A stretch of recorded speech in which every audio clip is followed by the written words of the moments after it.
l'observateur la ñu ci àndal mu dikkaat ci dossier Farba Ngom mu titré la main lourde du magistrat instructeur contre Farba Ngom. Farba Ngom dañu ko wooluwaatoon ni ki démb dégluwaat ko ci dossier bi nga xam te ni moom lañ koy toppee lu jëm ci wàllum 31 milliards yi dafa am lu ci yeesaat moo taxoon ki nga xam te ni moom moo nekk magistrat bi di Idrissa Pouye woolu ko ni ki démb daal di amaat laaj ak tontu digganteem ak Farba Ngom ni ki 27 février ci fàttali lañ ko placé woon sous mandat de dépôt di ko toppee lu tolloog 31 milliards de francs CFA.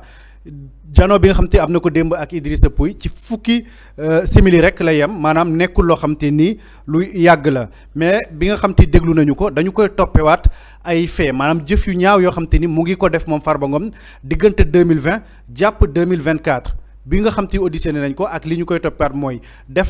am na xaalis ci amin goo xam te ni jaarut yoon bokk ko ak ay nit ñoo xam te nii du nit ñoo xam te seen i loxo dafa set waaye itam ci jëf joo xam te ni yoon daf koy dàq noonee la ñu ko waxee maanaam il a acquis dissimulé transféré détenu ou utilisé des biens provenant d'un délit ou d'un crime noonu mooy li nga xam te ni moom mooy chef d'inculpation yu bees yi ñu ko teg ci ndoddam moom Farba Ngom ginnaaw bi nga xam te ni dégluwaat nañ ko démb ci déglu goo xam te ni fukki simili képp la durée mais nag li nga xam te ni wax nañ ko mooy dañ koy toppe bu njëkk bi dañu wax association de malfaiteurs mais dafa mel ni kon juge bi dafa gën a dëgëral daan yi daf ci gën a am ak sévère maanaam fi mu toll nii li nga xam te moom la ñu wax mooy bande criminelle organisée waxatuñu association de malfaiteurs mais dañuy wax bande criminelle organisée bokk na ci li nga xam te ni moom lañ koy toppee wante nag moom Farba Ngom ginnaaw bi ñu waxee loolu yëpp weddi na li ñu tegaat ci ndoddam naam weddi na ko ci jano bi ak àttekat bi ci bi nga xam te ni aussi mu ngi janoog àttekat bi ñii di ay avocat ñu ngi fa woon toog di ko assister mais la mu wax aussi dalul xelu ki nga xam te ni moom moo nekk àttekat bi ba mu jàpp ni kon li ñu koy toppee njort nañ ni moom Farba Ngom moom moo ko def maanaam am na alal ci amin goo xam te ni jaarul yoon waaye tamit def ko ci anam goo xam te ni ñamu ca àndaloon ñoom ñëpp dañ ko def ci lu yoon di tere loolu mooy li nga xam te ni moom moo bees ci dossier Farba Ngom magistrat bi nag daal dina ko yóbbuwaat ci cellule am bi nga xam te ni déglu nañ ko ba pare ginnaaw fukki simili yi nga xam te def na ko digganteem ak àttekat bi di leen fàtte ni aussi dossier boobu du moom kese moo nekk ci biir parce que Tahirou Sarr aussi li ñu koy toppee ci biir dossier boobu la nekk moom Tahirou Sarr également ñu koy toppee d'une valeur de 91 milliards de francs CFA tey jii ci kanam tuuti danañ ko jëlee ci cellule am également dégluwaat ko amalaat ay laaj ak tontu digganteem ak àttekat yi ngir xool yeneen yu bees yi nga xam te ni jàpp nañ ni def na ko ci mbir moomule ana lan moo ci nekk degré d'implication moom Tahirou Sarr ci fàttali yi tamit ba léegi jot na déposé benn caution boo xamante ne ni benn titre foncier bu nekk mbaan moom la déposé woon comme caution titre foncier boobu noonu ñu ngi ko doon xayma ci valeur 394 milliards de francs CFA yemul ci loolu déposé woon na également benn chèque bi aussi mu ngi nekkoon d'une valeur de 11 milliards de francs CFA yemul foofu ba léegi moom Tahirou Sarr déposé waatoon na 2 titres fonciers yoo xam te ni 14 milliards de francs CFA la ñu koy évaluer loolee lépp dafa ci bëggoon am liberté provisoire bi dañu ko gàntal nanguwuñu ko parce que également caution bi nanguwuñu ko dañ ko gàntal dikkaat naa ci démb li tax ñu dàq caution boobule mooy jàpp nañu ni lenn ci suuf yi nga xam te déposé na ko comme caution provenance bi seetul am na lu ñu njort ni xëy na moomu ko wala itamit mu am litige boo xam te am na ci suuf yi naka noonu itam xaalis bi nga xam te ni jot na ko déposé mais nekkul Tahirou Sarr kese la ñuy déglu tey également dinañu déglu le 7 mai ki nga xam te moom moo nekk Ndeye Seynabou Ndiaye kan mooy Ndeye Seynabou Ndiaye Ndeye Seynabou Ndiaye mooy kiy gérer société Water Rose bi nga xam te jàpp nañ ni kii ci Macky Sall moom moo ko moom lan moo tax ñu di ko déglu dafa am benn chèque ni ma leen ko waxee démb bu 10 milliards de francs CFA benn xaalis bu 10 milliards de francs CFA boo xam te ni compte boobu lépp société la compte bi mu ngi nekk ci benn banque bu ñuy woowee NCA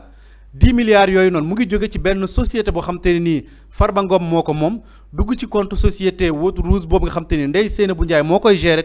mais li tax nag ñu jàpp ni am na lu ci lëndëm mooy ki nga xam te ni moom moo di Ndeye Seynabou Ndiaye bi mu jotee xaalis bi ba pare dafa defal procuration doom ci Macky Sall pour mu mën a utiliser xaalis bi ñii di enquêteurs yi nag jàpp ni kon moom am na loo xam te ni taqe na ko ci mbir mi donc loolu moo tax ñu ne dañu koy topp donc le 7 mai dinañ ko déglu moom Ndeye Seynabou Ndiaye enquêteurs yi nag ñoom itam yemuñu ci convoqué kii di Ndeye Seynabou Ndiaye kese convoqué waale nañ également ki nga xam te moom moo nekk Amadou Sall pour le 7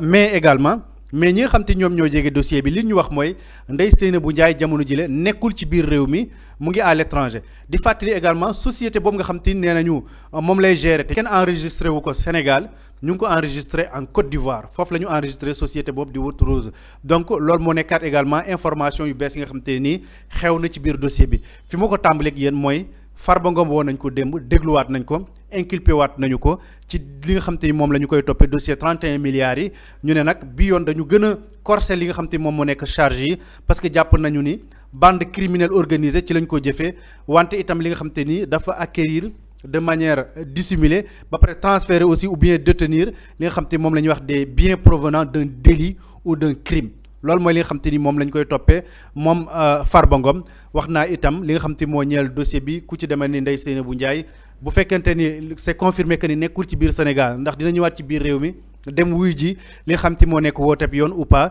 li wolof di léeb rek naanu li ci kanam rawul ay gët des na xam fan lay mujjee fii ak le 7 mai soxna Aminata. Buri Jaxate dikkaat na ci léegi coow li dox ci diggante Amadou Sall ak ki nga xamante ne si rek moom mooy Ndeye Seynabou Ndiaye ak coow li ci daal di am ban jàngat nga ci am. waaw jàngat bi ma ci am mooy yoon mooy nekk di wéy rek parce que comme je l'ai dit hier actuellement duñu écarter benn piste et fait yi boo xoolee ni ñu ko décrire et depuis démb Ismaïla mi ngi ciy def benn jàngat bu am solo li ñu ci mën a jàngee mooy benn bande organisée la c'est-à-dire que boo xoolee y a des liens quoi en fait y a une liaison qui existe entre les personnes citées c'est-à-dire que c'est une bande ou bien benn groupe bu organisé bien huilé pour faire disparaître de l'argent public et je pense que tey yoon warul am benn lu muy woyofal à l'endroit de ces personnes là bu fekkee ni enquête bi aboutir na pare nañ ci li nga xamante ni mooy les auditions et puis ku ci nekk parce que y a une nouvelle inculpation ah tey même daan yi leen doon toppee gën nañ ko corser gën nañ ko diisal peut-être lenn moo may interpeller mooy attirer sama attention c'est que wax na ko y'a la dame biñ ne nekkul Sénégal seulement que xam nga gars yi dañ fi commencé am ñu arrêté ñu tere ñu génn réew mi bu ñu demee au niveau de l'aéroport ñu interpeller leen ne vous n'avez pas le droit de sortir du territoire mais am ñu commencé woon jóg di agité wu pourquoi fan lañ ko teg est-ce que teg nañ ko ci yoon man dama di que gis nga bu ñu seetee ni ce dossier là dafa am caractère vraiment mu nekk utilité publique c'est-à-dire que tey reddition des comptes mën a delloosiwaat xaalis bi nga xam ne ñu ngi koy tuumaal ay nit bu nekkee loo xam ne nii tey moo fa prendre le dessus par rapport à tout ces personnes là waruñu leen may benn issue même ñi nga xam ne déglooguñu leen te ñu jàpp ne ñii laale lañ ci ay dossiers mais yeggseeguñ ci seen i mbir mais pour anticiper ce genre de cas là parce que c'est pas seulement cette dame ñi ngi wax ni nekkul Sénégal actuellement mais c'est pas seulement elle on parle de Mamour Diallo nekkul ci dëkk bi xam nga Tahirou Sarr tey bu na ko tudd tey bàyyi Mamour Diallo nekkul ci dëkk bi tey boo jëlee une personne bi nga xam ne actuellement mi ngi en détention boo ki dëkk Guédiawaye j'oublie le nom Lat Diop xëy na bu ñu gars yi amul woon vigilance tuuti day génn réew mi dem yoonam et il avait même créé son entreprise en France est-ce que bu demoon dina ñibbisiwaat Antoine Diome on avait invité ici l'honorable député Amy Dia buy wax ni génn na dëkk bi Antoine Diome dem na nga jëlaat d'autres cas plusieurs personnes Doro Gaye liberté provisoire lañ ko may nee na mër dem na et pourtant jamono yooyu peut-être bu ñu leen terewoon ñu génn di nga gis ku ne jóg ne lan moo tax ñu leen di téye est-ce que juge bi notifié na est-ce que yoon notifié na que ni war amuñu droit sortir du territoire c'est-à-dire que gis nga Macky Sall bi mu fi jàppee ay nit di leen tuumaal de terrorisme amul ci lenn lu mu basé wu jusque ay spéculation la ay tuuma et yu ci bari par la suite on s'est rendu compte que du dëgg mais mayu leen sax ñooñu fu ñu mën a layalee seen bopp jusque ay tuuma jàpp nañ fi un vieux boo xamante ni nii màggat la deful xamul lu mu def dafa tukki woon sax dafa voyagé wu ñu jàpp ko tuumaal ko terroriste fii Sénégal parce que lan lañ wax dañ ne sécurité publique parce que boo xoolee c'était une stratégie ils avaient mené une campagne au niveau international avec Aïssata Tall Sall d'autres autorités pour wax adduna bi parce que bu ñu nee menace terroriste rek les libertés dañ koy restreindre c'est-à-dire que tey dañ naan sécurité dëkk bi moo nekk en jeu liberté nit ki sécurité bi moo féete kaw liberté nit ki wala ay loi ak yooyu noonu dëkk bi dafa nekk ci danger képp ku ñu jort ni war nañ la tuumal da la jàpp tëj ñoom ci loolu lañ ko wéeroon di jàpp nit ñi di tëj sur du néant mais tey y a des rapports on parle de plusieurs milliards yoo xam ni y a des documents yu koy attester dëgg la ci wàllu yoon am na présomption d'innocence tant que condamné wuñu leen mënuñu leen jàppee comme des coupables mais am na ñoo xam dañ leen jàpp ci lu leer loo xam ni peut-être daan bi la ñuy xaar mais forcément dinañ tëdd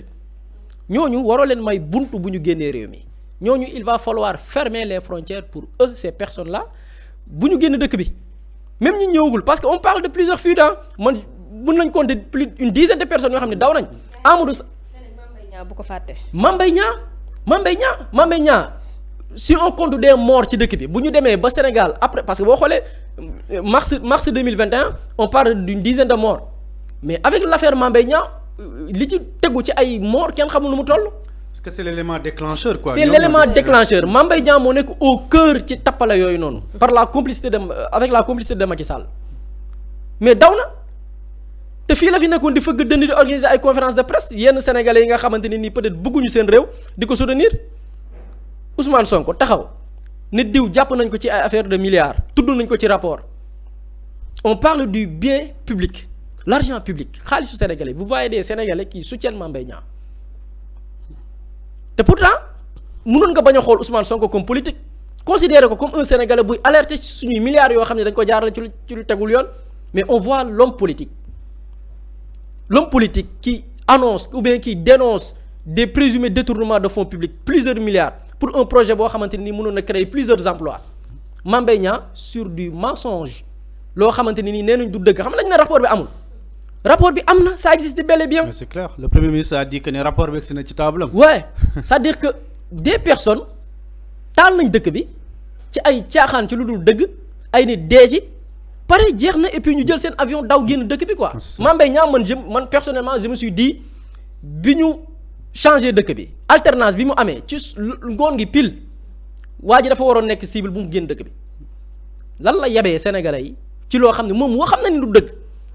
kilifa muy Macky Sall xamoon na ni du dëgg les magistrats concernés ñoom xamoon nañu lii du dëgg mais seetaan nañ dëkk bi tàkk ci parce que les sénégalais mais ils avaient raison de protester de contester parce que mais sur du faux nga bëgg ci jàpp nit tëj ko ci créer fitna ci dëkk bi même au niveau du tribunal ku ñëw sax pour assister ci loolu noonu ñu ne la doo fi assister ci procès boobu noonu fekk nañ ci nit tribunal am na ku ñu naan Mame As Jaxate ci procès boobu noonu lañ ko fekk ci gargote muy ndékki côté tribunal ñu ne ko kaay yow looy wut fii da ngay ndékki kaay jàpp tëj ko plusieurs mois il fait partie des détenus politiques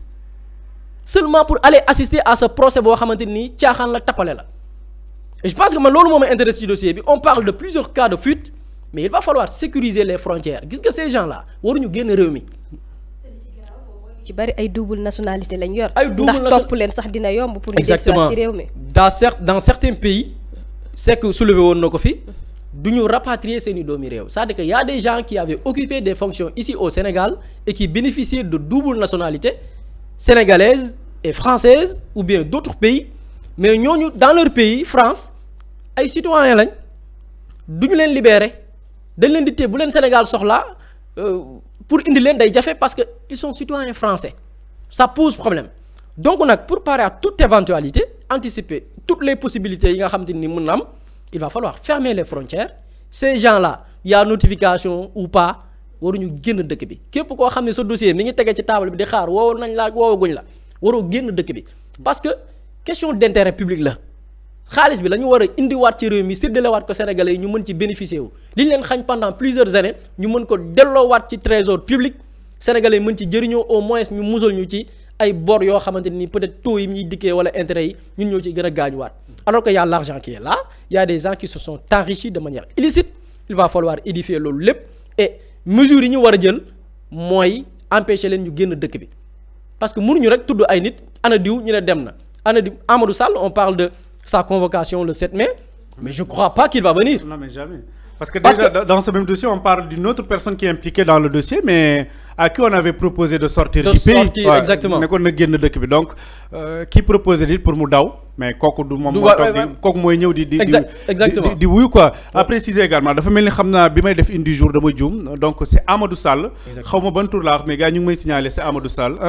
Aliou Sall la donc maa ngi jégalu bon dama def lapsus la donc c'est Amadou Sall au lieu de Aliou Sall fii bu di doon waxee sànq concernant des personnes yi xam te nii dañuy ñëw di jéem a créer une certaine médiation ou pas on parle de la société civile ou pas wax naa ko fii ma ne affaire yi ñaari mbir kese moo nekk mbir mi da nga bëgg mu fay yem fii parce que xam nga ni suñu ko continuer xëy na mën na agsi ci yow am na loo def loo xam te bëggoo mu agsi ci yow te menacé moo tax nga bëgg a créer une médiation bëgg affaire yi yem fi ñu def des compromis affaire yi ñu gas mu suul sénégalais yi ñu sàcc seen milliards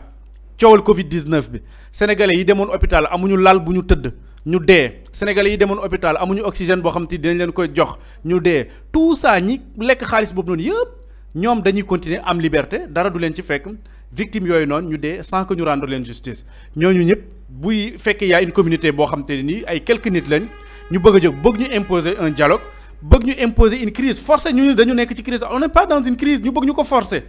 ñooñu noonu c'est parce que tout simplement damay jàpp ni ñoom jàpp nañ ni coow li bu continuer xëy na dinañ mës a egsi ci ñoom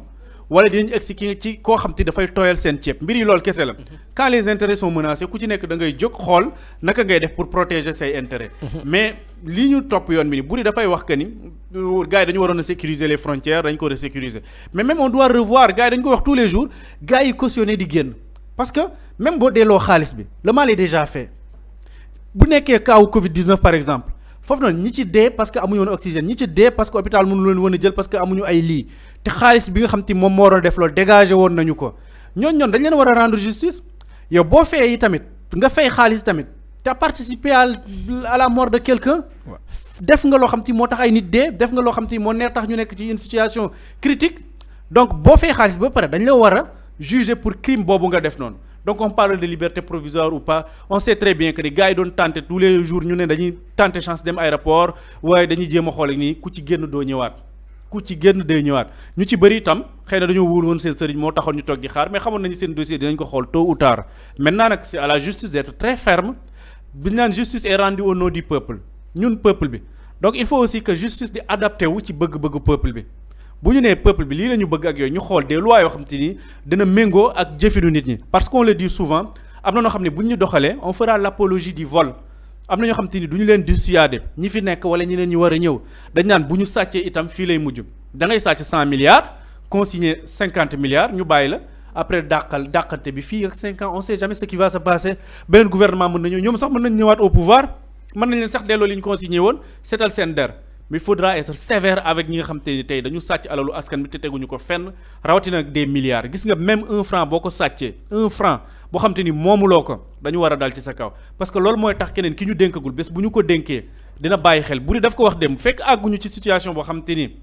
dina tax buñ la woowee ne dañ lay dénk rek sa fit rëcc fekk àgguñu ci situation boobu noonu lii du fi gaaw a jóge mais bu ñu demee ba xam ni man de woo nañ ma proposé nañ ma poste tel mais est-ce que bu ma demee ba ñu tudd ma ci lii lan moo ma ci mën a fekk loolu dina tax ñu xamaat bu baax li ñuy def assainiraat li nga xam te moo nekk environnement ñi ñuy nekkal ak lépp je pense que loolu même sax jarul ma ciy xóota ndax des na ci dikkaat après mais faudra qu'on arrive à dissocier ñun li ñu moom ak li ñu dénk li ñu ci war a def lan la ñu am droit maye lan la ñu am droit jël ak lan lañ amul droit loolu yëpp noonu je pense que ni c'est très important ñu xoolaat ko bu baax a baax ndax jaaduwul sax ak li xew ni jamono ji ñu jël ci ab jàngat te criminaliser ko parce que démb ñoo ngi doon àddu ko ni gars yi dañ doon sàcc ba jël ay carte d'identité jàmbur di ci jël xaalis wala ñu di ci jël li nga xamante ni moom mooy ay terrain mais effectivement mais bu ñuy wax lii des crimes c'est en bande organisée des associations de malfaiteurs donc ñoom dañu teg seeni dispositif la ñu teg lépp loo xamante ni mën nañ fa jaar ci ay yoon ba mën a sàcc mën a luubal mën a blanchir dañ koy def donc sont très organisés am na ci ñoo xam te ni nag waa dañuy dem rek tibb fii yóbbu fële mooy ñi nga xam te ni ñoom ñooy njëkk a daanu parce que loolu laajul ay enquêtes yu sori le dossier de Ndeye Seynabou Ndiaye bii nii tey yow yaa ngi gérer société jàmbur 10 milliards dugg na ci compte bancaire bi nga jël benn nit nga woo ko ne ko kaay ma defal la procuration pour 10 milliards yi nekk sama compte bancaire nga mën di ko utiliser xam nga loolu moom du loo xam te ni maanaam deal bu set la loolu c'est flagrant da ngay xool nii rek pour nga layal ko du yomb et puis même ñi nga xam te ni ñoo koy jéem a layal naan waaye xaalis bi Amadou Sall moo ko moom mais terrain bu ko papaam mayoon la ou pas déjà loolu noonu rek daf koy xaw a dugal parce que papaam fan la mën a jëlee terrain d'une valeur de 10 milliards de francs CFA bu mu war a mën a may doomam ba mu mën ci am somme boobu noonu koo xam te ni 2021 toog nga fii ci kanamu sénégalais yi nga ne ñu pare na jàngam mais c'est un chômeur amul liggéey en 2025 ñu nekk ñu di ko tudd ci benn transaction de 10 milliards de francs CFA loolu xel dafay tey mais ce n'est pas une surprise parce que ki ne moo ko may terrain bi également ne woon na may nañ ko fi 8 milliards de francs CFA. histoire li ñuy wax rek bis repetita quoi. mi ngi noonu xam naa ni dañuy daal di. damay ajouter foofu parce que sànq yaa ngi wax usurpation d'identité yi ñi nemmeekoon démb on a parlé gis nga daf ci am ci commentaire yooyu noonu des gens yoo xam ne ils ont bénéficié de financement entre guillemets à leur insu c'est-à-dire que c'est des gens yoo xam ni nee nañ leen dañ leen lebloo ou bien dañu leb xaalis à travers ou bien certaines directions comme DER alors que ñoom yëguñ yooyu yëpp c'est des techniques de vol yoo xam ni gars yi doon nañ ko def démb bi ñu ci waxee y a une personne ou bien bon mi ngi tudd Point Volaille Aviculture mu ne la DER m'a appelé pour une dette de 400 millions qui m'a été octroyée c'est-à-dire que démb on parlait de personnes yi nga xam ne utiliser nañ seen tur seen carte d'identité ou bien seeni entreprise ne lebal nañ leen xaalis alors que ñoom yëguñ tinuñ y a une personne boo xam ne DER daf ko woo ne ko am nga boru 400 millions DER te moom dañ ko jox te moom yëgul daf ci jëlee mbetteel parce que moom xamul nu mu demee donc là c'est des cas yoo xam ni moom laa doon wax ku ci nekk ci ñun démb maa ngi doon wax nous sommes tous en danger ku ci nekk ci ñun mën nga xëy bés ñu woo la ne la ama nga fi bor boo xam ne yow mosoo yëg parce que y avait des gens pour pouvoir voler ou bien détourner l'argent public dañ doon jël des pièces d'identité d'autres personnes dañ doon jël des entreprises yi nga xam ne ay nit ñoo ko créé ci seen i tur ñu def des distributions de fonds yoo xamante ni ci seen i compte lañ koy distribuer directement alors que la personne n'est pas au courant donc lii moo fi nekkoon di am une bande organisée des délinquants yi nga xamante ni nii tey pour man comme je l'ai dit fitna gi ñu tegoon sénégalais yi ci ay caaxaan tey nekkuñ ci ay caaxaan c'est-à-dire koo ci jàpp ci lu wóor nga koy jàpp parce que ils ont fait fitna googu ñu tegoon sénégalais yi lu ko raw la ñu war a dund parce que c'est que wax na ko ils ont tué des gens c'est-à-dire que on peut les appeler des criminels parce que ñi dee ci Covid bi parce que oxygène amul ñi dee ci Covid bi parce que dañu xiifoon ba amatuñ lu ñu lekk parce que dañu restreindre les libertés jël li ëpp ci pouvoir askan wi ne léegi président mooy buum di buum mi parce que dañu nekk ci benn situation d'urgence nous sommes en guerre loolu sax le président Macky Sall waxoon donc ils ont créé des conditions pour martyriser le peuple ils ont tué des malades à cause de des personnes sont mortes donc fitna googu ñu tegoon ci nit ñi on peut les considérer comme des criminels des délinquants et je pense que tey dañ leen war a sanctionner à la hauteur ci jëf yu ñaaw yooyu nga xam ne defoon nañ ko fi. di fàttali comme on a encore soulevé ce débat des pièces d'identité loolu parce que souvent da ngay gis sunu maire yi ñoom du ñu comprendre lu bëri da ngay ñëw ku leen fekk ci benn koñ rek ñëw leen dajale leen ne leen voilà jox leen ma seen carte d'identité dama leen di wutal financement ñoom ñëpp ñu dajale seen mbootaay gi yëpp ku ci nekk jël sa carte d'identité joxe léegi am na benn nit boo xam te mu ngi collecté seen i données personnelles te ñoom xamuñu lan la koy doye daf leen di wax rek financement laa leen di wutal wala dama bëgg a créer benn GIE wala jël seen i carte d'identité dem photocopier ko am na ñoo xam ne sax mën nañ leen signer loo des trucs comme ça ñu ñëw joxe ko tout simplement parce que ñu ngi xaar ñu jox leen des financements loolu aussi dañ ci bàyyi xel bu baax a baax surtout nit ñi nga xam te ni xëy na jàng nañ wala kii nañ bu ñu nekkatee ci environnement boo xam te ni gis nañ mairie comme naturellement ñoom dañuy organiser wu en mbootaay ak yu demee noonu di leen ñaax ci bu ñu nit ñëw rek laaj leen seen i pièce d'identité ci noonu lu ñu xamul rek ñu jox leen ko mu dem ba diir bu ko neex mu photocopier yëpp denc ko ñëw indilaatal leen seen i carte d'identité c'est pas sûr dañuy lépp ci seen i tur gis nañ fi DER bi am na ñu wax xam nga yaa ngi joxe sànq un cas concret am na kenn ko waxoon fii nii woo nañ ko laaj ko des millions alors que 100 000 francs la leb ñu ne ko ay millions nga leb on a entendu ki nga xam te moom mooy responsable délégation bi wax na ko ay nit woo nañ leen ne leen da ngeen fi leb 10 millions ñu leen déedéet leb nañ fi xaalis mais 100 000 francs lañ fi leb wala 200 000 francs lañ fi leb donc loolu yëpp noonu mu ngi fi doon xew lépp et puis tamit beneen affaire moo am li yëpp mënu fi xew sans que kilifa gi yëg ko ak lu mën di xew mooy l'autorité était au courant de tout ça Macky Sall xamoon na li fi xew lépp mënu ko nëbb mënu ko ump ñi xam te ñoom ñoo nekkoon les ministères problème bu ci nekk ci pàcc ba mu nekkoon la tutelle yëg nañu ko xam nañ li xew dañuy noppi ou pas dañuy ciy ànd wala dañ ciy cëru wala il faut que ñu topp chaîne de responsabilité bi ba ci la responsabilité suprême ultime ñu ku ci nekk li nga def nga wuyu ji ko mais bu ñu bëggee dagg tànku danger ñi nga xam te ñoom ñoo nekk ñi ñu jox ay ordre ñu exécuter képp bañ a topp ñi nga xam te ñoom ñoo doon joxe ordre yi je pense que ni même du favoriser sax li nga xam te moom moo nekk xëy na dissuader ñeneen ñi war a ñëw parce que dañu naan bon de toute façon bu ma bëggee luubal sama tur du ci feeñ danger bi laay dugal rek donc voilà moom mu def li muy def man kenn du ma topp mais il y a une chaîne de responsabilité boo xam ne dañ ko war a topp ba fa mu gën a kawee ku ci nekk ñu situer ses responsabilités ci mbir mi donc encore une fois ñu bàyyi xel ci les données personnelles la police a alerté la police a sensibilisé bu ngeen demee ci béréb sax di photocopier bu ñu ne leen bii leerut bu leen ko fa bàyyi yóbbaale leen ko sunu yaay yi nekk ci koñ yi am ay mbootaay bu fa nit ñëwee ne leen indi leen seen carte d'identité yi dama leen bëgg a créer projet ou pas nañ xam ci yeen anam lañ koy joxe et puis même bu ñu bañ sax dem ba bind note que ni jour tel ñun jox nañ suñu pièce d'identité telle personne lu ci mën a xew ëllëg nañu xam ni kii ñu bind des notes yu claires yoo xam te ay décharge lay doon yu wane ni nit ñëw na fa jël seen pièce d'identité bu ko defee bés bu ñu demee ba gis seen i données personnelles feneen dañ xam ne telle personne la ñu joxoon seen pièce d'identité ou pas donc et puis nit ñi aussi qu'il y ait des lois yu encadré yu demee noonu parce que ça se passe partout dem gis naa benn commentaire mu ne ñoom seen dëkk de bu ñu dee xool lool parce que maire yëpp nar a dugg parce que ñoom ñëpp chaque jour am ku ñëw jël seen carte d'identité demaat mais bu ñu xoolee parrainage bii passé nii man j'étais au cœur du truc ak yooyu noonu di accompagner des personnes ak yooyu mais on a vu des chefs yoo xam te ne nii dañoo fës ci ay kuréel dañu fës ci ay mbootaay ay nit di leen topp mais ñoom ñoo doon jaay ay parrainage ñoom ñooy jël ñëw proposer à des candidats ne leen waa am naa ay parrainage am naa nombre de parrainage fan nañ ko jële parce que dañuy dem di gis ay nit di récolter seen i carte d'identité et tout après di ko collecter di ko jaayaat encore cette vente faudrait aussi ñu wax ci parce que déjà beneen problème mu ngi noonu yow mi aspirer à être président de la République du Sénégal soo demee nangu ñu lay jaay des données personnelles yow bés boo accès au pouvoir